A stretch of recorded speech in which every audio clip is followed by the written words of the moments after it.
Welcome back to the Behind the Bricks podcast, where we lift the lid on property, profit, and the people that are making it happen. In this episode, we sat down with Flora Rousseau to talk all things deal sourcing. But Flora's not just a deal sourcer, not just a property investor, but also a social media guru who knows how to turn bricks into clicks.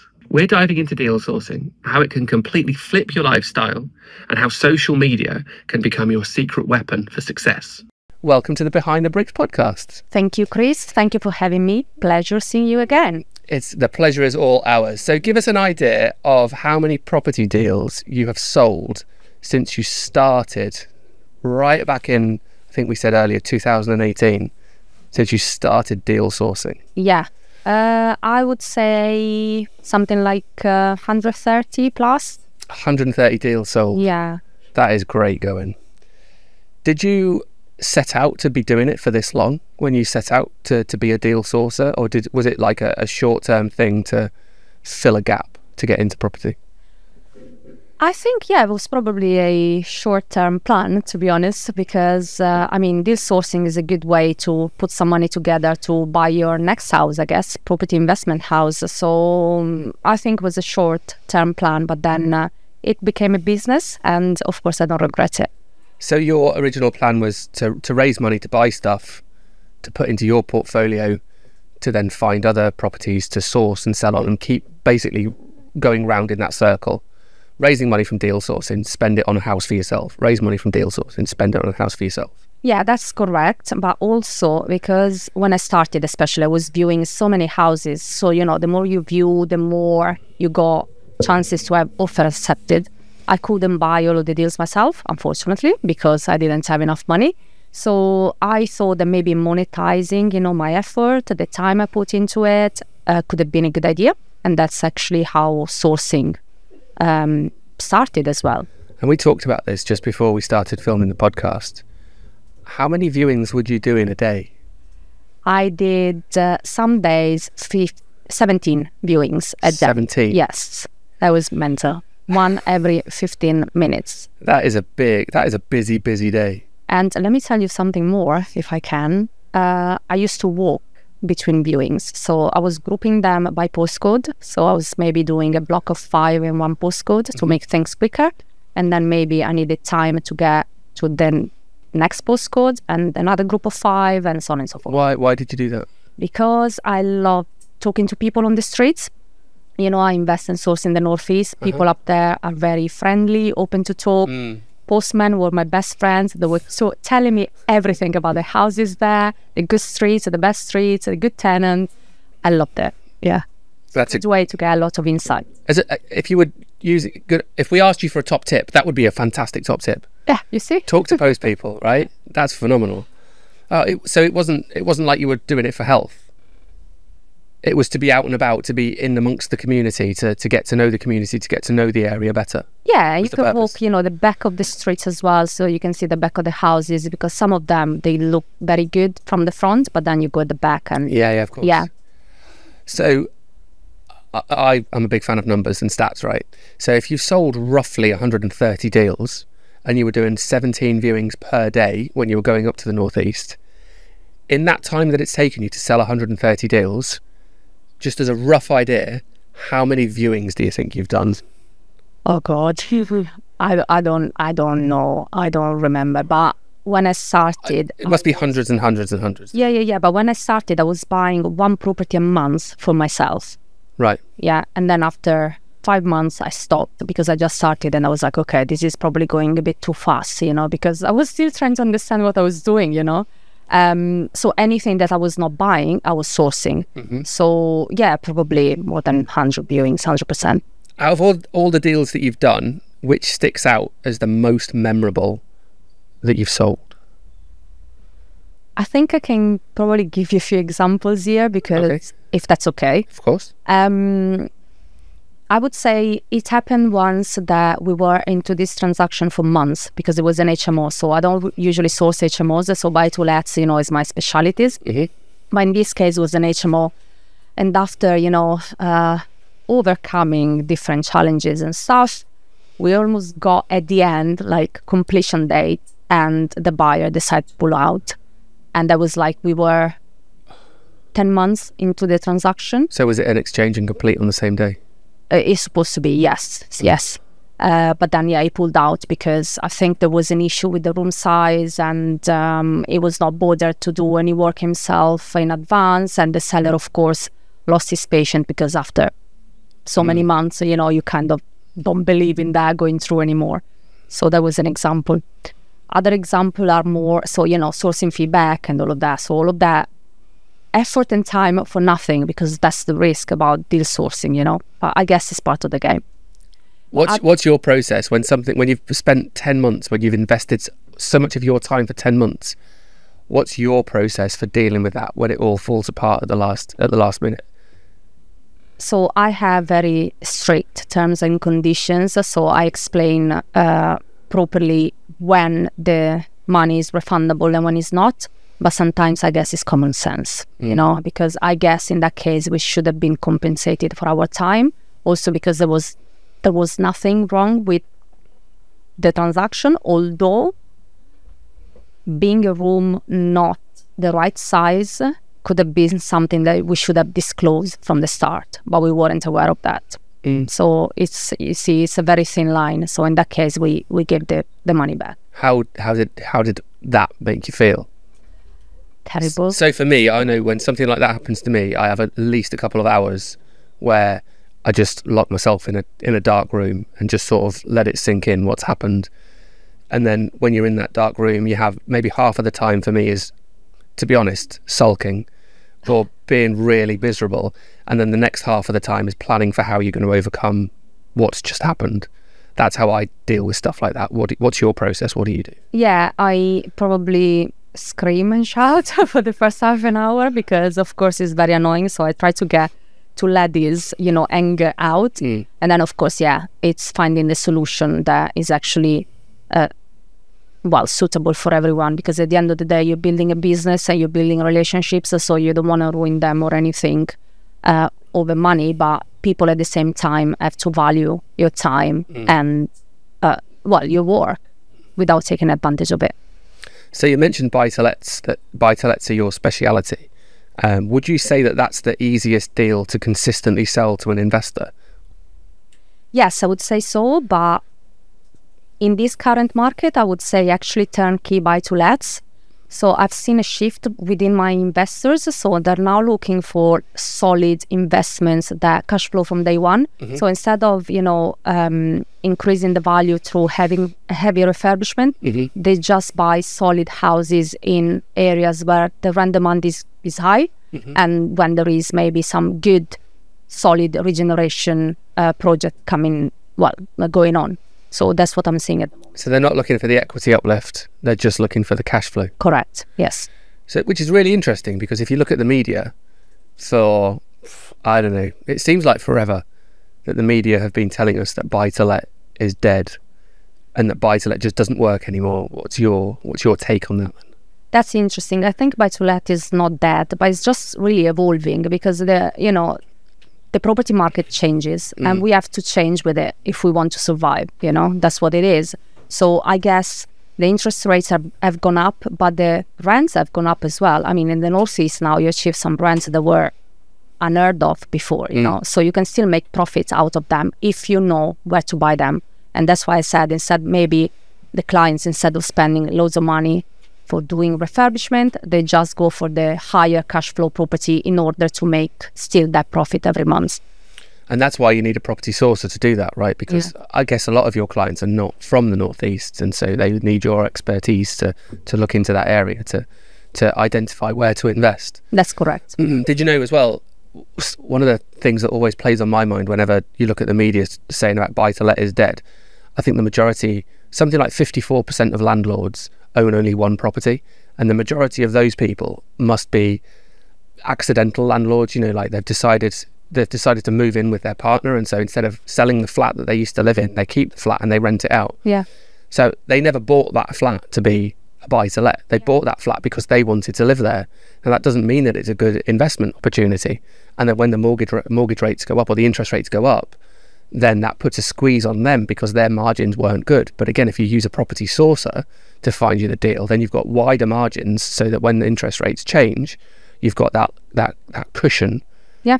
That the deal still works. Agree with that. And if I can add something as well, I run actually a survey within my clients, and I've seen other actually going around, this poll that you can do on social media and stuff. And a lot of people, buy to let is still the strongest strategy that people go for. Also big developers, like doing big commercial developments, they still want the security of buy to lets. So these big people come to me sometimes and I'm like, why do you want to buy to lets considering what you do? And they're like, well, because that's the foundation, that's the solid part of the business. Do you see more people interested in longer leases or guaranteed rent? Have you seen a shift towards that kind of thing? I've seen more like social housing, like, guaranteed rent, as you're saying. I'm still not personally a big fan of the strategy, but I might be stubborn. I'm not going to let you get away without explaining why you're not a big fan of the strategy, obviously. I think everything, I don't know, when it's too good to be true, there must be something there. So I've been talking to a few lenders because, of course, I do my due diligence before, and the interest rates are actually higher on social housing deals. So that means that the profit very often is not what they tell you is going to be. Of course, there is the good side of the maintenance, you're not responsible for maintenance and stuff. But at the end of the day, it really depends how much you want to risk it, I guess. Also, how about if you've done all of the work in advance to put the house, how, the house provider wants it, but then they're not going to renew the contract. So you spend money in advance for nothing. Or how about if they tell you that they're going to take on the house, but they don't? So the contract is delayed and stuff, you're still paying all the bills and things. So yeah, it depends. And even if you get a 7-year lease on your house, but the contract, and you think, great, I've got that guaranteed rent and I've got an FRI, a fully repairing and insuring contract for 7 years, so I literally don't have to think about that property. But in that contract, they have the right to cancel or hand you notice, and that notice period is a month or 2 months. Yep. The strength of that contract is on their exit options, not on how long the contract term is. Yep. And a lot of people just see the zeros that are associated with 7 years rather than they could hand it back literally tomorrow. Yeah. But I guess that's what distinguishes, people with the knowledge and people that are actually just amateur investors. There are some areas of the Northeast now as well where they're very saturated. So the housing providers are not taking on any more houses, any more stock. But investors still think that, well, there is a demand for that. So they keep buying them and then, no contract. So with so many properties that you've sold on and so many properties that you arrange viewings for, what's your process to find new stock? How do you go about that? So the first thing I usually do is to talk to my letting agents. So letting agents have access to landlords, so they know if maybe they're willing to sell, especially now, people are flooding, you never know what's going on. So I always tell them that I'm looking for houses. So the Renters Reform Bill must be quite good for you, because a lot of people are not looking into how the Renters Reform Bill is going to affect them. They're just looking at the media and they're thinking, well, that's going to be bad for landlords, so let's just get out. Yeah. So letting agents 100% first thing.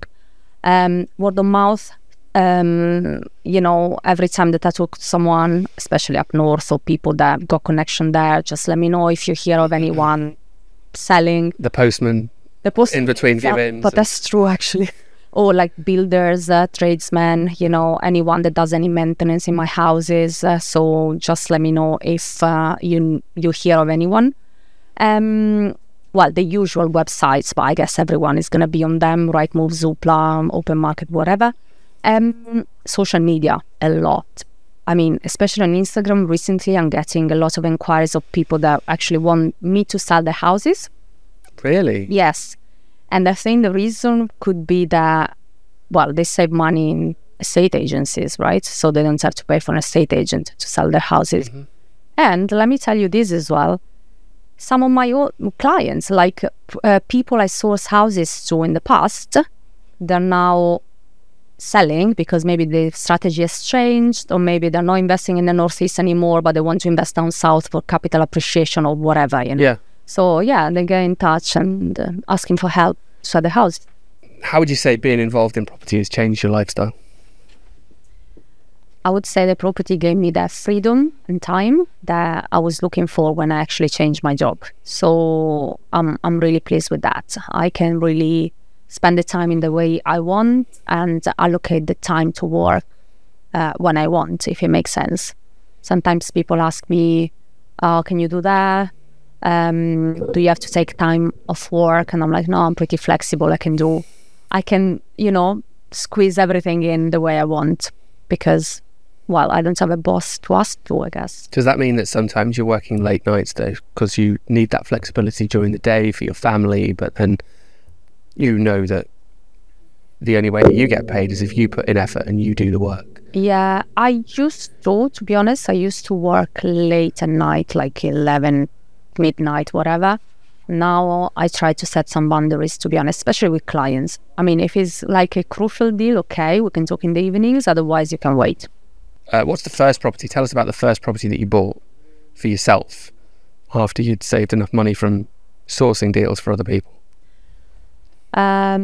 So I decided to treat myself with a cannabis farm. That was my Really? first property I bought with. Why not?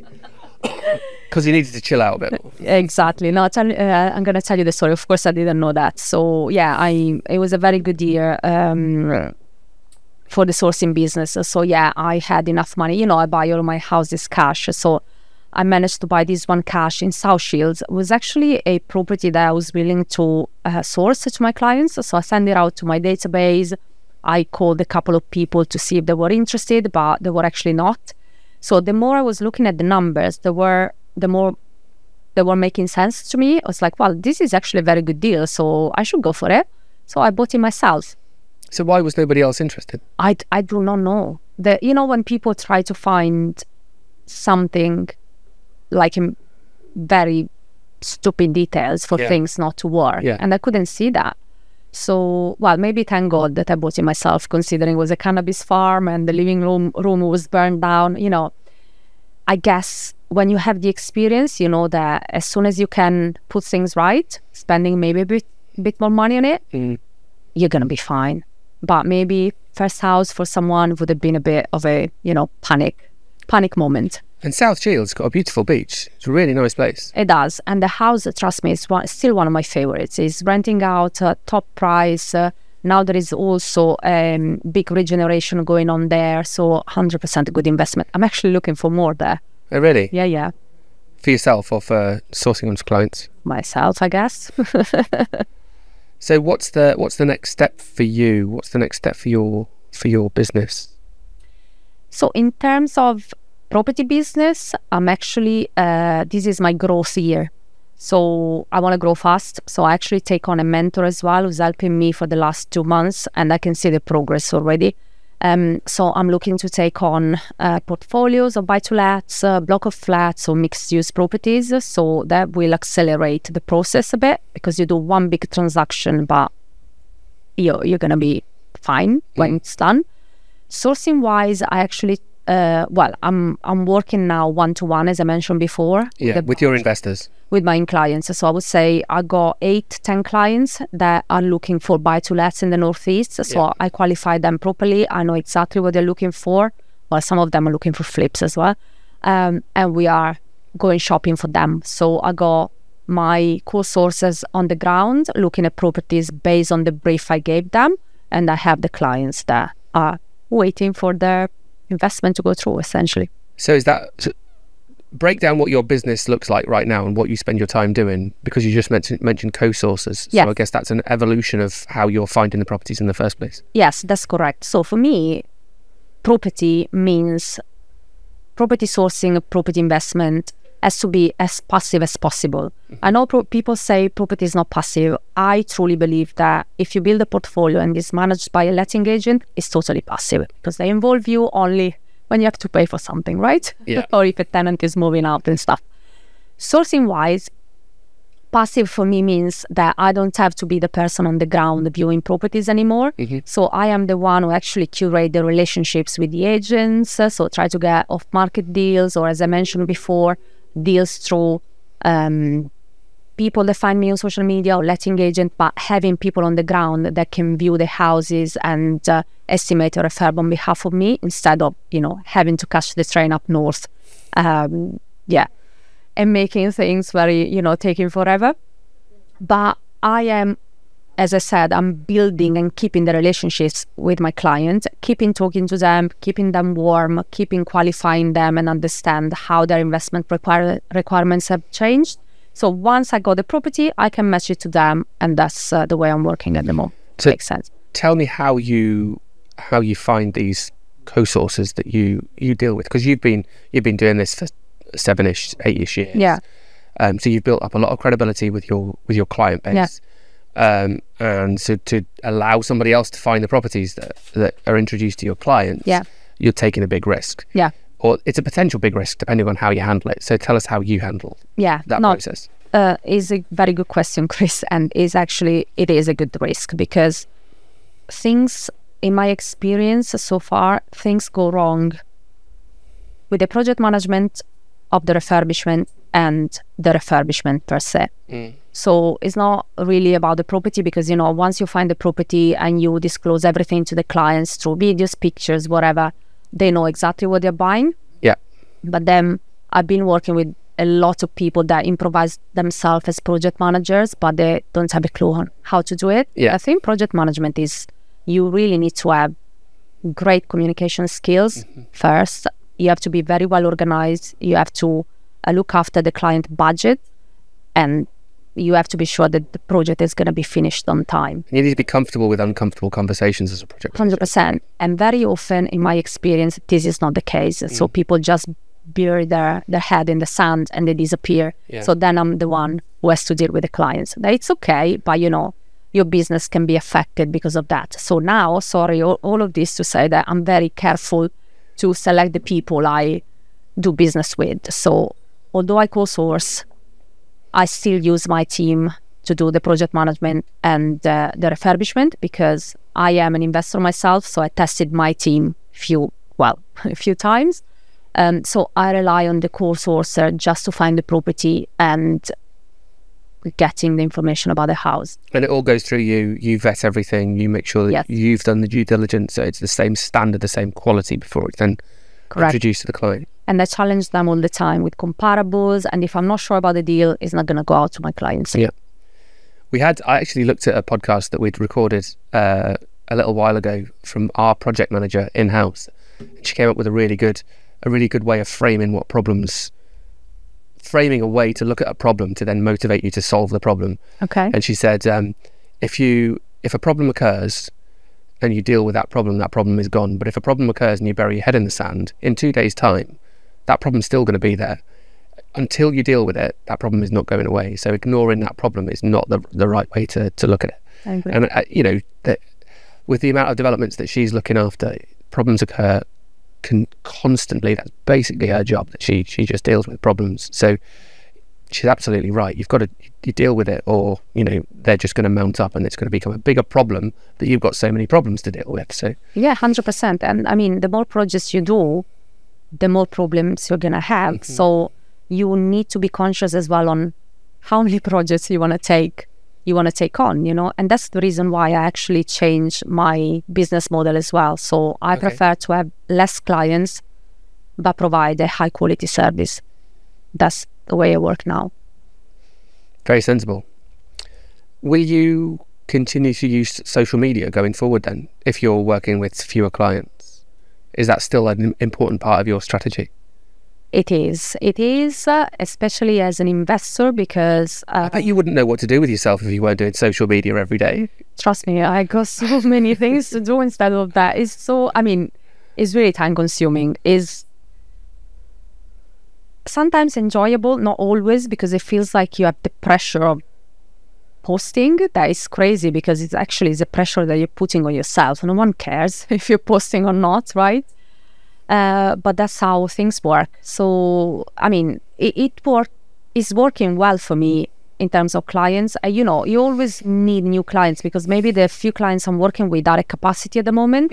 So, I need new ones to come in. But it's another element that you need to think about, right? Because I noticed there was a post that you did recently, which was you were looking in the mirror. I think you were in a bedroom, you were looking in the mirror, and you weren't actually speaking to the camera. I think you had some text on the screen, and you were I don't know, you were looking in the mirror, and then you walked off to the right hand side, and then you had the text on the screen, which was the point of the which had nothing to do with what you were doing. It was just that you were sort of there and you were moving, and it was like that was the engaging part for your eyes, and then you start reading the stuff. So you have to think of all that artistic sort of bringing that together and the editing for all of that as well. So you're giving yourself more stuff to do. So what you're still getting out of social media must obviously be worth it to make that investment into from your time into it. Yeah, I mean, I must say, before I had someone who was doing the social media for me, but then I decided not to work with this person anymore. Oh, so right, I'm actually doing everything myself. But it sounds more complicated the way you describe it, because sometimes, the less you think about it, the better it is. So, you can really find, like, they're called B-rolls, these, short videos. You probably know that, where you do something and you put a caption on that. I didn't know that. Tell me about it. So you just like 10 B-rolls idea. Okay, you drinking a coffee, you doing your makeup, you whatever, getting dressed. So you just film, these short videos, and then you talk about whatever you want to. And putting a text on it is pretty simple. Right. So it doesn't take much. And that's the strategy behind it. You look, because you've got a human being who's moving. Yeah. That's the sort of engaging thing to start off with, and then they read the text when the text comes up on the screen. Yes, correct. Is a quicker way to post and be out there. How long have you been doing that kind of post? Yeah, it's been a while now. Yeah. So, yeah. I actually have everything, like everywhere I go, I just take short videos, and then I'm like, well, maybe I can use this to talk about something. And so have you seen that the engagement that you get from that kind of post is worthwhile doing, I guess? Yeah, I mean, but it's not really about the engagement at the end of the day, because so many people don't watch, but they actually be in touch with you because they're interested in becoming a client or investing. So they're actually the people that don't like and don't like, they watch but they don't really engage, are the one that usually message you. That is a bit crazy. That's a really good point. So let me ask that question then. How many people contact you and they'll say something like, I've been watching you on Instagram for the last 2 years or whatever, and like their name is brand new to you because you've never seen them like anything or you've never seen them comment on anything? How often does that happen? Yeah, recently, because I'm really focused on raising funds at the moment. I've been receiving messages. I've been following you on LinkedIn for 2 years. I've been following you on Instagram for 1 year. No idea who they are. But I'm having calls with them and meetings in the next couple of weeks because they're interested in investing. But have you got used to somebody like that who you've literally never seen their name before, and they get in touch with you and they reference something that you did like 6 months ago? Oh, I said, oh, you went to I don't know, you went to Estonia. What was it like there? And you're like, how the hell oh no, Instagram, of course. I went to a networking event 2 weeks ago, and I was sitting next to a lady, and this lady looked at me, was like, you are in my Instagram. And I'm like, okay, is that a good thing or bad thing? Because the way she said it to me, it was like, she said, no, you come in my feeds. I was like, okay, why? She was like, maybe because you talk about properties and I do properties. I was like, okay, so I believe it's a good thing. I had no idea who she was. We are not connected. I never saw her before. So yeah, it's crazy. Often have those moments where you feel famous, especially if you go to a networking event or you go into a room full of property people. You've got to assume that the majority of people will have seen you on social media. And people like looking at you going, that's Flora. I don't know. No. There's so many people on social media. I would say maybe in the past, because, the training I did, I was pretty active in the community. So when I was going to networking events, maybe organized by one of the mentors or whatever, people actually were recognizing me. But Instagram wasn't a thing when I did the trainings, Facebook was a thing. So it was easier. Now I think there are so many people on there that sometimes they happen, but not that often, I guess. I've got one more question, and then actually I've thought of another question that I'm going to ask you after the game that we're going to play. But I've got one more question. Go on. Then we're going to play a game, and then I've got a question afterwards. But the question before the game that we're going to play is, I'd like to be cheeky. How much money do you think you've raised from social media? So how effective has social media been for you? So far I raised 1.2 million, and that's the money that helped me building my portfolio.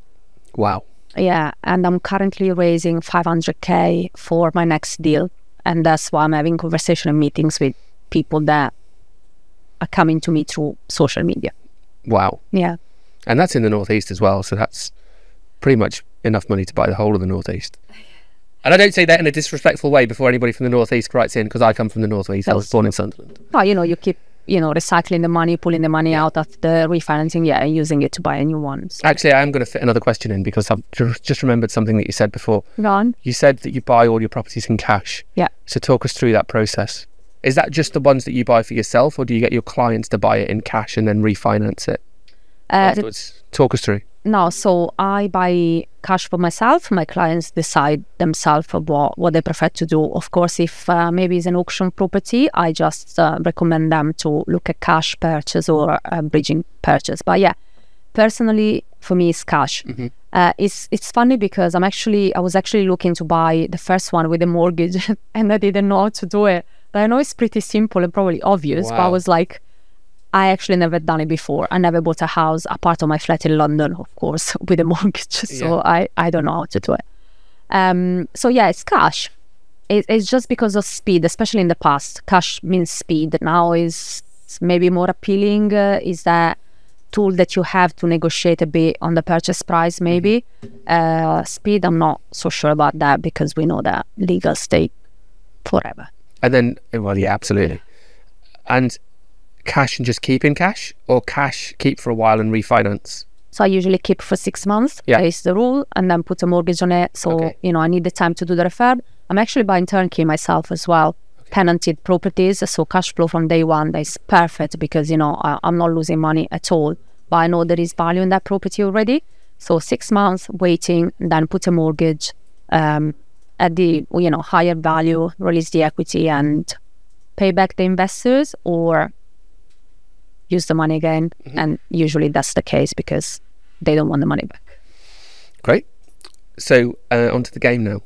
So let me explain what this game is. So this game is about deal sourcing, obviously. It's very similar to visiting the optician, because what I'm going to do is I'm going to give you a choice, and you need to tell me which one of these two choices looks better. Okay. So, for example, well, I'll tell you the first one. So you've got an option A and an option B. And we're going to call this game Source It or Sink It. I don't know why I've called it that. I can't remember from the top of my head. I'm sure there was a reason, but source it or sink it. So here's the first choice. So you can either choose option A or option B. Mm-hmm.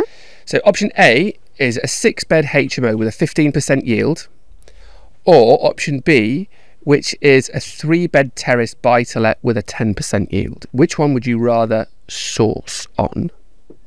B. B. 100%. Talk us through that. Because it's an easier deal, so it's easy to present to a client. Depends who the client is. If they are newbies, for example, so it's a straightforward buy-to-let. You get less yield, but you have less headaches, less maintenance problem, less tenant finding problems. You can rent it straight away, and if you get a letting agent as well, you don't have to think about maintenance, recurrent maintenance and stuff. So it's an easy deal, I would say. So you said you were going to ask me as well. So what I would do in that situation, I agree. I'd do the same thing, but I'd buy the HMO, because I know that I've got the capacity to take that kind of thing on and understand what I'm looking for. I understand what is necessary to run that HMO. And even if I'm getting a letting agent to run that HMO, I know that I can manage the letting agent to get the best out of that HMO. So I think interesting. That's what I do. I still wouldn't buy it. Wouldn't you? No. Because it's a HMO? Yeah. I don't like that. Have you got any in your portfolio at the moment? Nothing? No. I just I don't know. Call me stubborn, call me whatever. Well, is it stubborn? Like, you've never gone into HMO, or you've gone into HMO and you didn't like the experience of it? No, I'm just not interested. Wow. Yeah. See, does that number not excite you? I still have that little boy perspective on financial returns, and when you see a big financial return, if you can then do the evidence and the due diligence and justify that is achievable. Yeah. I mean, thank God we're all different, first, Well, yeah. And I don't know, maybe I don't see it in the Northeast. That's why it could be. I don't like students neither as a strategy. So, HMO students, no go for me. So there's a soundbite that we've got you saying that you don't like students. Phenomenal. We'll put that all over social media. That's why I said strategy. We'll cut that off. Strategy. Yeah, cut it off. Okay, all right. Absolutely, like you say, thank God we're all different, because we all look for different things. So next, we have a choice of investors. So this isn't about properties, this is about investors. So option A is an investor with 25 grand who is looking for a 10% yield and is quick to respond to everything that you ask them. As soon as you ask them to do something, send you ID or jump on the phone or whatever, they're quick to respond, and they do what you say. Or option B, who is an investor who's got 100 grand, say 4 times as much money, and is also looking for a 10% return, however, is slow to respond to you. So which one of those two people would you like me to give you? Option A or option B? A. Talk me through it. A, 100%. Well, because they're not going to mess around. They know what they want. They're sure they're going to invest. They're going to be quick. And these are the people you want to work with. Doesn't matter how much money you have, but you need to be sure about what you're doing, and you have to be on top of the game. So for me, completely agree. So we have, the way that our sourcing system works is we have like the top tier of investors, which much like you've got 5, 6, 7, people that are ready to go. They've done all their ID, they've done all their due diligence, they're absolutely ready to buy properties right now. Mm-hmm. And then we have a second field, which is like the mailing list. And I would put the person with 100 grand into that mailing list with the intention of putting stuff in there and giving them information that I know that they're going to be interested in, so they inquire to me. Mm-hmm. And when they inquire to me, they're probably going to be too late because somebody else has already taken the deal. And I would relish having that conversation with them. So effectively, like we were talking about earlier with the training, effectively training them that the way that they deal with it at the moment isn't good enough. Mm-hmm. And if they want to pursue the property thing, then they need to change the way that they deal with me, and they need to pull their finger out and react immediately when I ask them to do something. So that'd be the way that I can't let opportunity go, can I? This has just dawned on me that I want both of those things. But that's good though. Why not? I mean, it depends if you have the patience. For me, it's like we touch a bit about teaching people, mentoring people, but sometimes I don't have the patience. I mean, for me, it's simple. Do you want it or you don't want it? Simple than that. That's the straightforward approach that you get from your mum, right? That you were talking about earlier. Okay, so back to properties. Option A is a block of flats, which you've said that you're looking at the moment, blocks of flats, more so. So you've got option A, which is a block of flats with a potential £200,000 uplift if the flats are title split, or option B, which is a new build property with a potential £200,000 profit. So which one of those two? I mean, I've put down here to source on, but I guess it could be for yourself. Yeah, either. I think it comes down to the same question. But option A, the flats, the title splitting, or option B, the new build properties. Same amount of profit. A. Talk us through it. I mean, I will never buy any new build because I don't see any value in it. Especially in the Northeast, I guess. Yeah. Yeah. I'm not sure I would do it in London either, to be honest. Really? Yeah. Why so? I don't think there is value in them. I mean, I've seen, like, I got a few friends now that they bought them, they're trying to sell and they can't because they're asking too much money and there is no money in there. The London market is different as well. Maybe it's a bit slower than others, So 100% title split because it will be a really good, a clever way to make money. Also, you can decide to rent a block of flats. Let's say there are 4 flats. You can rent 2, you can sell 2, or vice versa. So you can create like different income streams, applying different strategies at the same block. So there are different exits on that one. Perfect. Again, I would have to agree. For me, it's about risk, and if you're building something from scratch, you've got a lot of risk in how much it's going to cost to build that unit, because you don't know how difficult it's going to be to dig into the ground, to lay the foundations, to then and what problems you're going to occur, because you've got a huge length of time in that build process. And the longer the length of time in the build process, the more risk that you're taking on. Whereas with a title split, everything's much more predictable. And actually, if I made these options different, and if it was that you're going to make £100,000 from the title split or £200,000 from the new build, I would still take the £100,000 from the title split, because it's much more predictable and shorter. There's a shorter period of time between it. So that's the first one, where I'm not trying to do both of them, because I'm not a big fan of new build. I think, let the big developers crack on with that. They've got the backing, they've got the financial clout to deal with things that go wrong. But for a small developer, I think it's a bigger risk. Yeah, agree. So give us a sneak peek. You've come into our podcast, which we're very grateful for. Thanks very much. But give us a sneak peek as to what we're going to see from you in the next couple of months, because we see everything on social media. So tell us what you're going to be focusing on for the next couple of months. You're going to be sick and tired of looking at me raising funds. So that's what I'm doing. I'm actually spending a lot of time on LinkedIn, because it's working very well for me. Okay. And I am raising 500k for my next project. That is going to be a mixed use building. So that's what I'm doing at the moment. Just one building, 500 grand in the northeast again. Yeah. And what's the plan with that building? It's actually all tenanted. So it will be about buying it and joining the cash flow. A couple of flats need a bit of attention, a bit of light refurb, and then refinance, pull the money out and go again.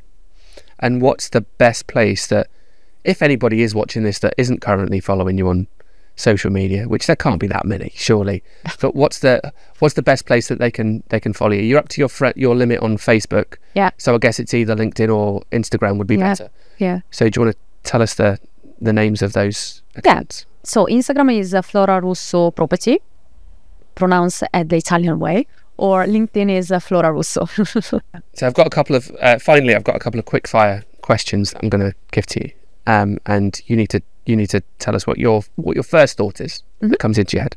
So one piece of advice for somebody who's building a relationship with an investor, what would you give that person as advice? I would say is try to find some common ground with this person and start the conversation. That doesn't have to be business first. So try to go a bit personal, try to understand if you got something in common and just start talking about it. So you've referenced a couple of times that you came into property from IT sales. Yeah. And building rapport and having common ground with somebody, that's like standard sales process. Yeah. Did you know that beforehand? Did you bring that into property? I did. In fact, when I talk to people on LinkedIn, like send messages, I always check their profile and I see if there is something that we have in common, and I start talking about it. So my message is like, hey Chris, I've seen you're involved in property. Are you working on anything interesting at the moment? Yep. That's it. Or if he's an IT person, because of course I've been on LinkedIn forever, so all of my, colleagues are there, like, oh, you can, we come from the same background, I left 10 years ago. How is the industry treating you? Yeah, something like that. Next question. One piece of advice that you would give to an investor who is looking to invest right now? I would say have a clear idea of your goals and how bad you want to achieve them. I think that's, I would expand on that a little bit as well. Yeah, 100%. But for the investors that I speak to for the first time, I think if your goals are not justified, don't worry. Just be honest about that. Yeah. So we sort of referenced, we got to this point earlier where if an investor comes to me and says, I'm looking for HMO deals in the north. Okay. And why do you want HMO deals in the north? And it might be because they watched a webinar the week before talking about how good HMO deals in the north were. Whereas actually when you break that down and you get into the conversation, what they want is a 12% return, and they don't care that it's in the north and they don't care that it's a HMO. They just want that 12% return. Yeah. So the goals and the specificity of the goal has to be justified. And if it's not there, don't worry about it. It doesn't matter. Just be honest about what you're looking for. I agree. That helps sources, right? Yeah, 100%. 100%. And then finally, one piece of advice that you'd give to a landlord right now. I would say don't cut corners, be nice with your tenants. Because as a landlord, I see how bad tenants can be treated. And it feels really bad to see that people live in certain conditions. And I think it's absolutely unacceptable. With landlords as well, there's the assumption that if you're a landlord, then with 2 properties, then you've got those 2 properties, and then you're going to add a third, and you're going to add a fourth. Mm-hmm. But I've seen a couple of times people who have already got portfolios, and actually those portfolios are not performing well. Mm-hmm. And so they've gone from 10 down to like 3 to then release that equity that they've built in those properties to then replace those 7, but they've replaced those 7 properties with much higher achieving properties. Mm-hmm. Do you ever get that? Do you ever like do reviews for landlords, or see landlords that are looking to offload something so they can buy something else that's performing better than the one that they're offloading? I don't do reviews for them. I do it for me, of course, my own portfolio. But yeah, I sometimes when landlords are looking to offload, we go through the portfolio together and we strategize around it together, 100%. So a huge thanks to Flora for sharing her insights from finding the right deals to building the right presence online. If you loved today's episode, then make sure you're following her journey over on Instagram at Flora Rousseau Property. And as always, if you've enjoyed the podcast, like, comment and subscribe, and we'll see you next time.